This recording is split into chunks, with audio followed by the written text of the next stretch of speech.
कसे आहात सगळे? मी US सौम्य ज्ञानोदय क्लासेस उस्मानाबाद या व्हिडिओ लेक्चर मध्ये आपण पाहणार आहोत sexual reproduction in plants in detail. आपण पाठीमागच्या व्हिडिओ लेक्चर मध्ये फ्लावरचं स्ट्रक्चर कसं असतं हे समजून घेतलं. या व्हिडिओ लेक्चर मध्ये आपण नक्की प्रोसेसच कशी होती रिप्रोडक्शनची हे पाहू. मी सुरुवातीला काही गोष्टी सांगेल, हिंट म्हणून त्या लक्षात ठेवायच्या, नाही तर नोटबुक मध्ये लिहून ठेवायच्या पटकन.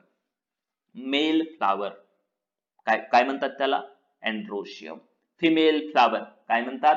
गायनोशियम.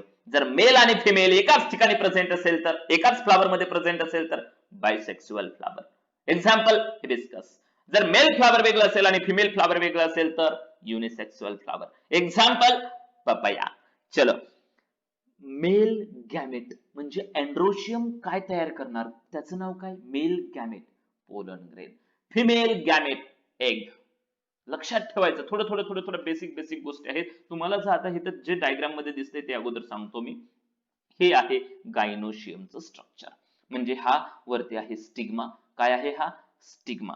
त्याच्यानंतर हे ट्यूब लाईक स्ट्रक्चर आहे, त्याला म्हणतात स्टाईल. आणि त्याच्यानंतर हे अंडाकृती असणारं मोठोलट स्ट्रक्चर त्याला म्हणतात ओव्हरी. मग तेच आपल्याला झूम करून पाहायचंय. नेमकं रिप्रोडक्शनची प्रोसेस कशी होते ते पाहायचं. जेव्हा मेल गॅमेट तयार होतो तेव्हा हा जो पोलन ग्रेन आहे ना, नीट लक्षात. आता एक पार्ट अगोदर लक्षात घेऊया. ओव्हरी कशाला म्हणायचं?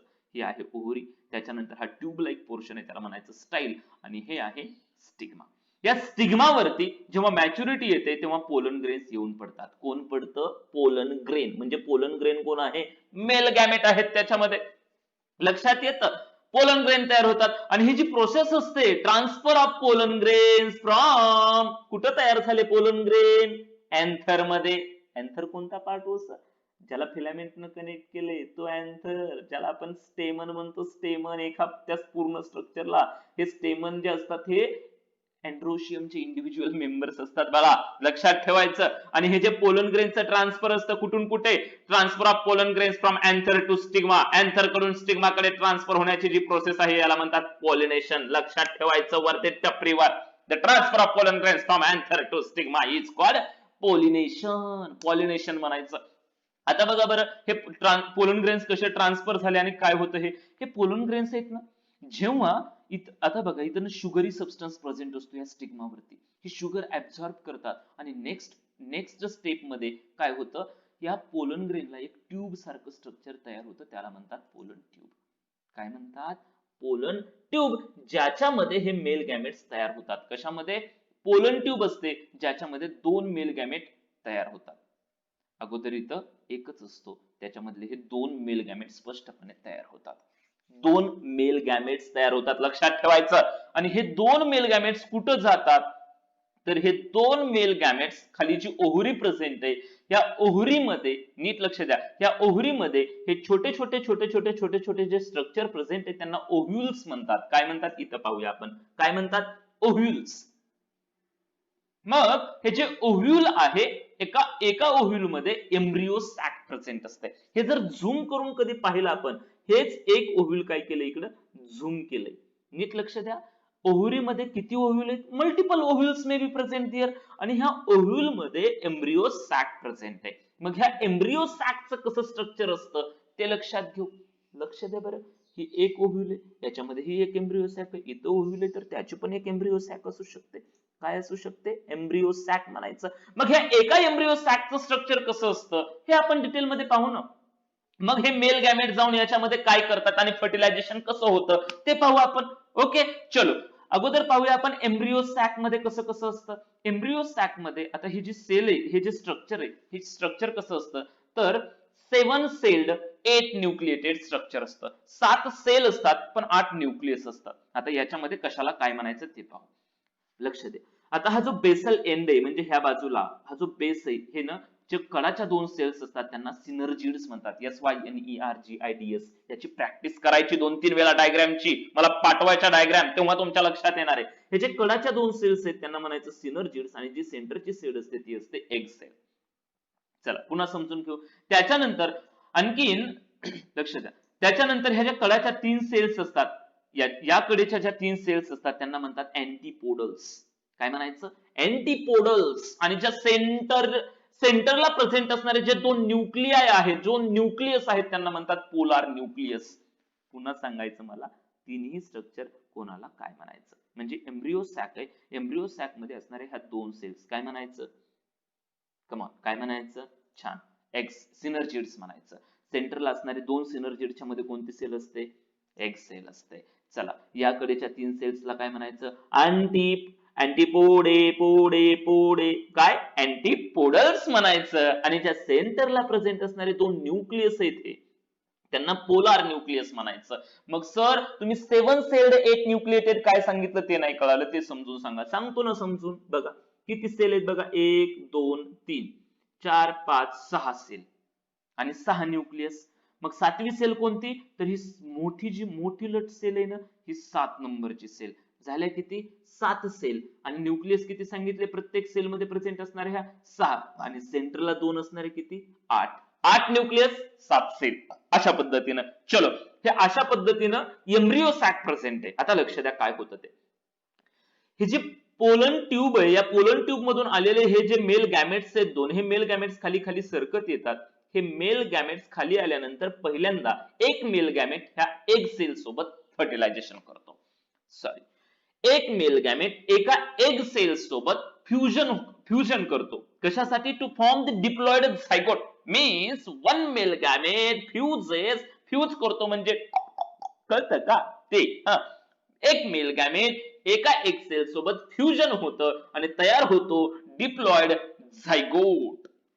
लक्षात येतं काय तयार होतं? Diploid zygote. आणि याला म्हणायचं fertilisation. The fusion of male gamete with the egg cell to form the diploid zygote is called fertilisation. हे सगळं आपल्याला पुढे पाहायचं, मी इथं डायग्राम मध्ये एक्सप्लेन करतोय. त्याला म्हणणार आपण फर्टिलायझेशन.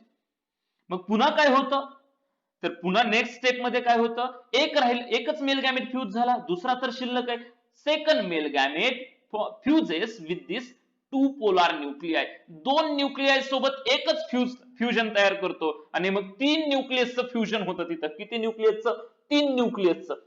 कोणते 3 न्यूक्लियस? एक मेल गॅमेटचा आणि हे दोन जे आहेत हे दोन पोलार न्यूक्लियस. म्हणून ह्या दुसऱ्या प्रकारच्या फ्युजनला म्हणायचं ट्रिपल फ्युजन. काय म्हणायचं? Triple fusion. म्हणजे फर्टिलायझेशन एक झालं आणि ट्रिपल फ्युजन एक झालं, म्हणून 2 नंबरला झालेल्या दोनदा फर्टिलायझेशन होतं, म्हणून म्हणायचं याला डबल फर्टिलायझेशन प्रोसेस. ओके, चला आपण एक एक गोष्ट हीच डिटेल मध्ये पाहूया पुढे. हे मेल गॅमेट जाऊन फ्यूज होणार.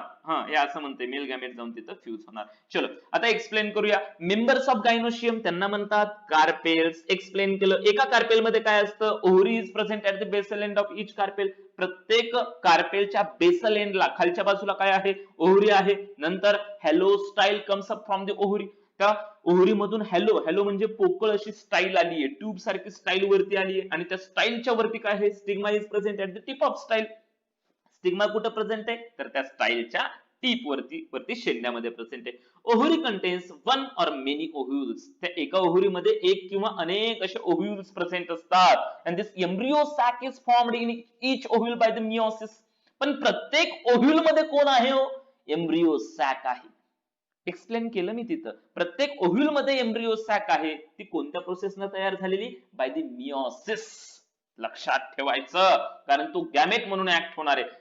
इच एम्ब्रियो सॅक. आता प्रत्येक एम्ब्रियो सॅक मध्ये काय काय असतं? Each embryo sac consist of haploid egg cell. आहे का एग सेल? आहे. 2 हॅप्लॉइड पोलार न्यूक्लियाय आणि सेंटरला 2 पोलार न्यूक्लियाय सुद्धा प्रेझेंट आहे. मग नेक्स्ट स्टेप मध्ये काय होतं बघा. Pollen grains from the anther are transfer to the stigma. Anther कडून स्टिग्मा कडे पोलन ग्रेन्स ट्रान्सफर केले जातात.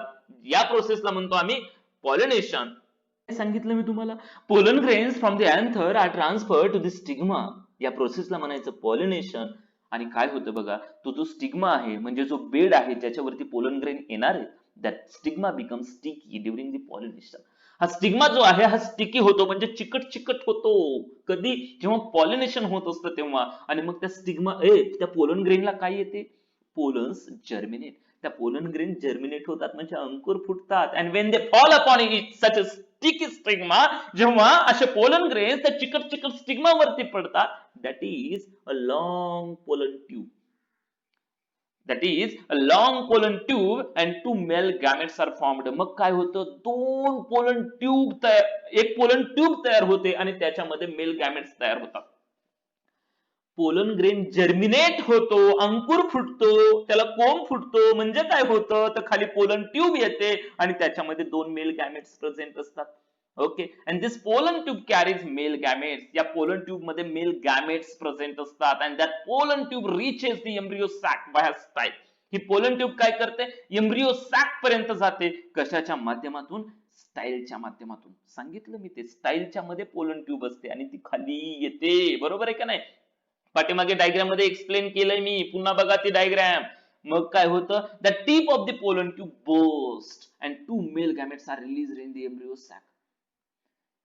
ती जी टीप आहे ना पोलन ट्यूबची, त्या पोलन ट्यूब मध्ये मेल गॅमेट्स प्रेझेंट असतात, ती बस्ट होते, असं ओपन बस्ट होते, फुटते आणि त्याच्यातून 2 मेल गॅमेट बाहेर पडतात and 2 male gametes are release in the embryo sac. त्या एम्ब्रियो सॅक मध्ये 2 मेल गॅमेट जातात. त्यातला एक मेल गॅमेट काय करतो बघा, 1 male gamete unites with the egg sale.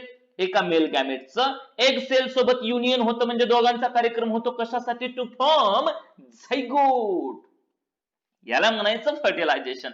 One male gamete unites with the egg cell to form the zygote and this is called fertilisation. मग दुसरा काय करतो, and the second male gamete unites with the 2 polar nuclei and endosperm is formed. लक्ष द्या बरं, पहिला male gamete egg cell सोबत fuse झाला, झायगोट तयार झाला, म्हणायचं फर्टिलायझेशन. दुसरा मेल गॅमेट 2 पोलार न्यूक्लिआय सोबत फ्यूज झाला, तयार झालं एंडोस्पर्म. याला काय म्हणायचं, as the 2 nuclei participate in this process, this is called double fertilization.